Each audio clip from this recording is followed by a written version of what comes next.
Hi everyone, welcome back to my YouTube channel. My name is Baratang and this is my platform with Baratang. I bring to you another episode of Adulting 101, and this episode has been divided into two topics. The first one being how to handle and adjust to career advancement, and also how to handle career delays and stagnations.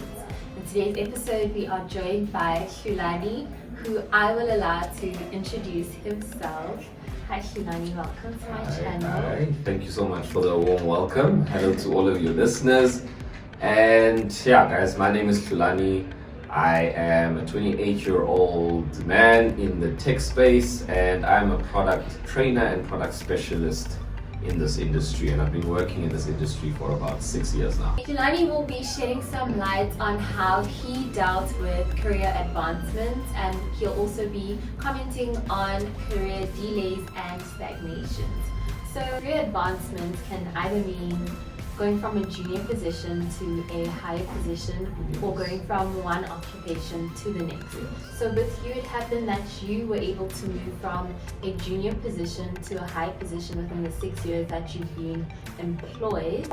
Did you see this career advancement happening within the timeline that it occurred? Okay, so in all honesty, I didn't.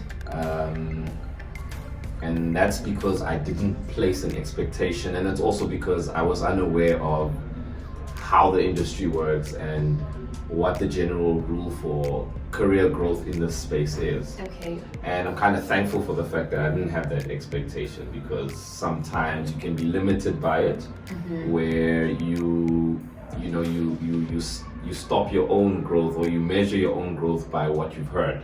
Oh, okay, right, yes. So I think it's better, rather, my advantage was the thing that helped me was just coming in ignorantly. Ignorance isn't good, but in that case it worked for me, and just putting my head down and allowing for my work to speak for itself.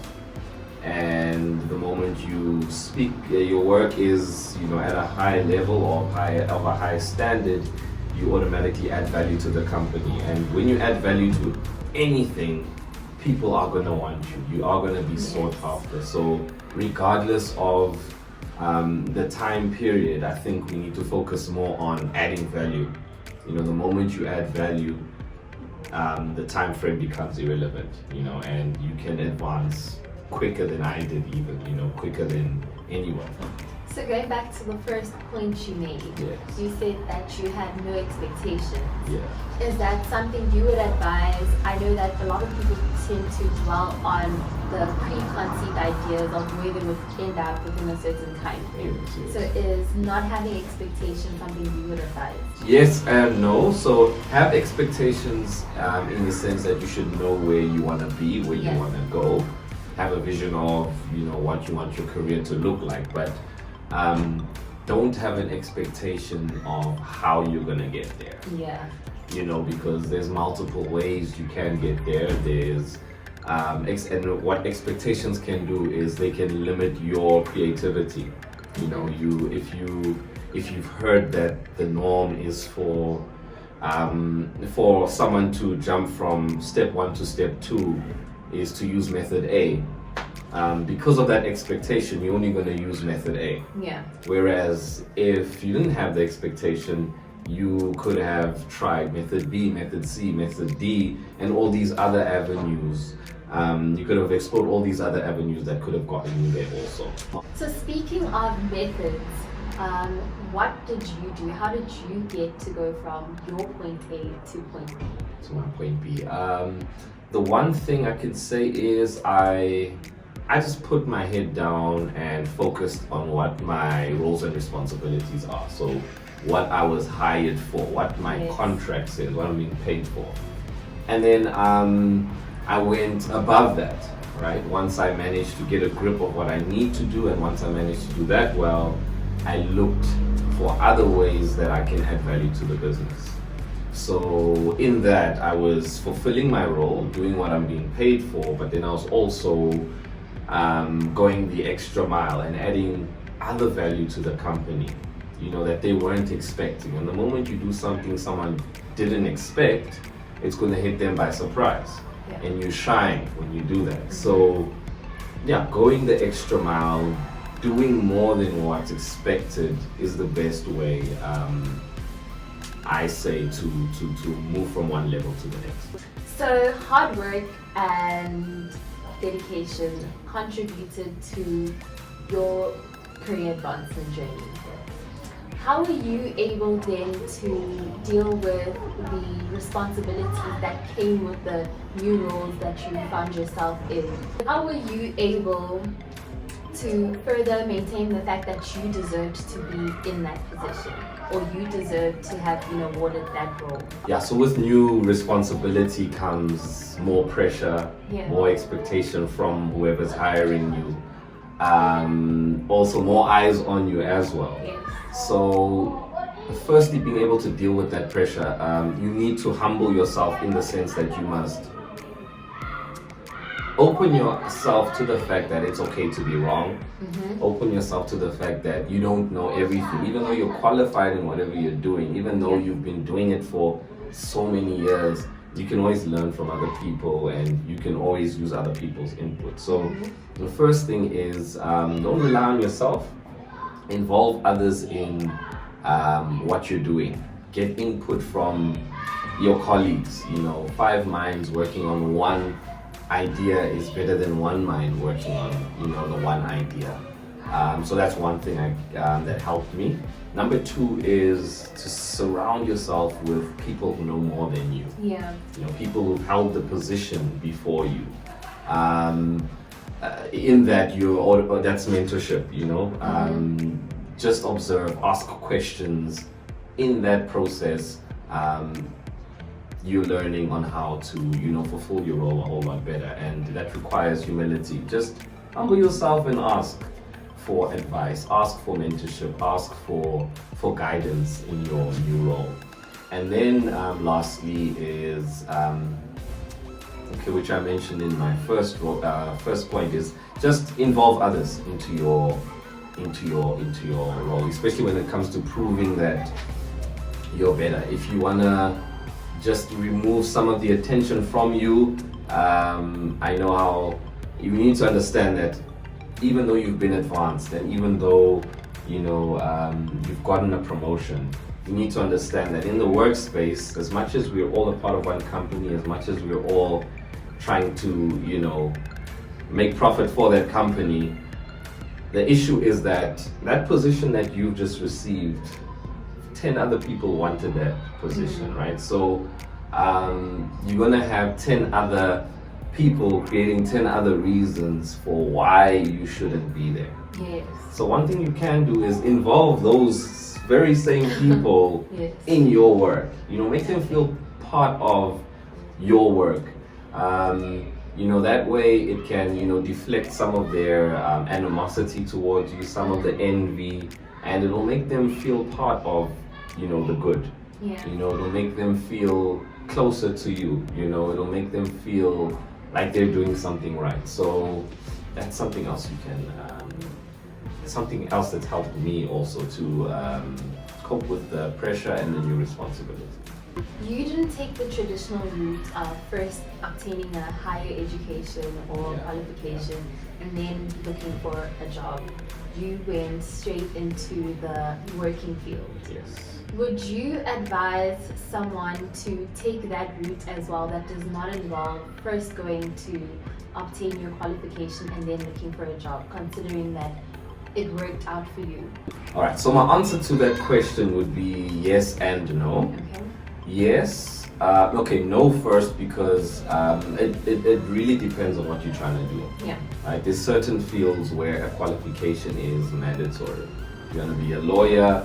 If you're entering one of these really, really technical spaces like engineering, you need that actual qualification to get you there.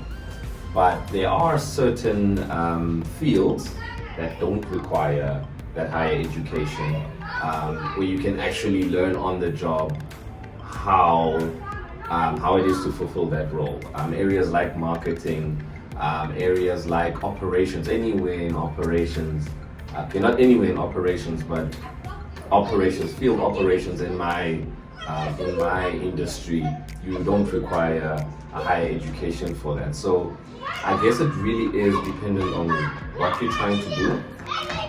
And in essence, what I'm trying to say is also for those people who are under circumstances where they can't afford to get a higher education, it isn't the end of the road for those people. You know, if you position yourself right, if you surround yourself with the right people, if you just allow yourself to be teachable, you can learn certain tasks practically just by, or even online by watching videos on, you know, certain specialists and how they do their work. So that's my reason for why I'd say yes and no. So another thing I can add to that is the safest route. So logically, it's better to get a higher education, because with a higher education, you can penetrate the job market a whole lot easier. Your earning potential as an entry level or as someone who's just broken into the job market is also higher than someone without a higher education. So it is smarter and it's a more safer route to take. So it's wiser to get a higher education. But if you're a risk taker, if you can handle the pressure, and if circumstances don't allow you to, if you're that kind of person and circumstances don't allow you to get a higher education, it still is possible to enter the job market and thrive in the job market. It's just all about learning, being teachable, and adapting to the job space. Okay, thank you so much for that answer. I actually really love that answer.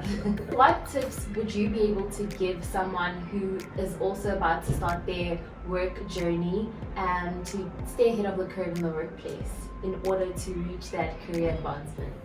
Okay, tips that I can give that I've observed, from being in the corporate space and things that have worked for me.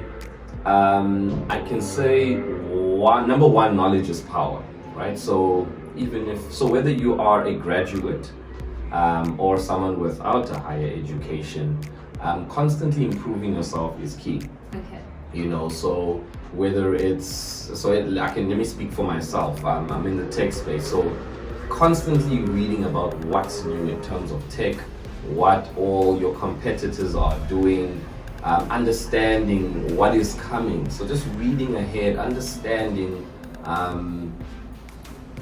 what exactly is happening in your field of expertise is very important, so that you can remain creative, that you can combat the competition, and also just be ahead of everyone else. What you know separates you from those who don't know. So it's also another way to stand out. Another thing I can say is, once you found your skill or found your niche within your job or within your workspace, I would say diversify. Find ways on how you can use your skill in multiple departments, and use the skill or apply the skill in multiple ways. For example, the area of product, right? So product is very important in sales and it's very important in marketing, right? When people sell smartphones, when these companies, Apple, let's use Apple as an example, when they sell a smartphone, they need to convince you as a consumer on how to buy that smartphone by teaching you what each camera can do, what a wide angle lens is, what a telephoto lens is, what exactly you're getting out of the product. But that same skill in teaching the consumer on how to use the product can also be applied in sales, in teaching people who sell my product on why they need to buy this product from me. So, and that switches from a marketing role into a sales role. So just that one skill of being able to diversify selling a product and teaching product can have me switch from one role into a completely different role. So there's power in being able to apply yourself in different ways. You know that we are currently within a global pandemic. Literally every country in the world has experienced economic pressures, but most especially South Africa. So in South Africa, our economy has been hit quite hard, and that resulted in a lot of people losing their jobs. So we know that the people who did manage to retain their jobs are now dealing with things such as having career delays or stagnations within their careers, and it's just not a win situation for any party in this moment. For sure. All right, so for those people who have retained their jobs now, I understand that there's been a lot of career stagnation. Your advancement has been delayed for a bit, but we need to just step outside of ourselves and look at other people who are affected by the pandemic. Other people who are in worse positions. There's people who have totally lost their jobs. There's others who have been retrenched. There's others who had to take forced breaks, so stop working for a year in order to come back and work for that same company a year later. Others have had to take pay cuts. So there are a lot of people who are worse off than those who have retained their job, retained their salary, and haven't been affected at all. So that in itself can be seen as a promotion. It can be seen as you being valued by the company. The fact that you kept your job and others within that same department, within that same company have lost their job. It shows that the company values you, and because of the economical climate, we just need to be unselfish at this point in time and just bear with the current situation. And we'll wait our turn. The day will come. Still, I stick by the point that continue to add value and your day will come. And also, one thing, if there's anything I've learned from COVID-19, I'd say we need to find other ways and other means to generate income for ourselves, because anything can happen. Nothing is guaranteed. Another pandemic can arise next year, so we need to just have more options available for ourselves that can, put food on the table. Nothing's guaranteed. So as much as some people have lost their jobs, the blessing in that is that they've been put in a position where they've had to find other ways on how they can provide for themselves. For some people they found more lucrative ways. These side hustles have turned into full out businesses, that are sustaining them now, giving them more money than what they were earning working for someone. So it's opened our eyes. I think we should also take that from COVID-19, just understand that, we cannot rely on one source of income. We need to have side hustles. We need to just have all these multiple streams that can, sustain us and that can feed us and that can be handed down to our kids at the end of the day. Thank you so much for your knowledge and your wisdom and all the advice you have issued to me and my audience. And thank you once again for joining me on my channel and providing the space to film this video. For sure. Thank you so much for having me. I really enjoyed it. It was challenging for myself as well, and it's just good to be able to share such to be on a platform that is impacting the youth the way it is. And that concludes the interview. Thank you so much for watching. Don't forget to follow me on my social media platforms. It is @withbaratang on Twitter, Instagram, and on Facebook. And I'll see you again next week in a different video. Goodbye.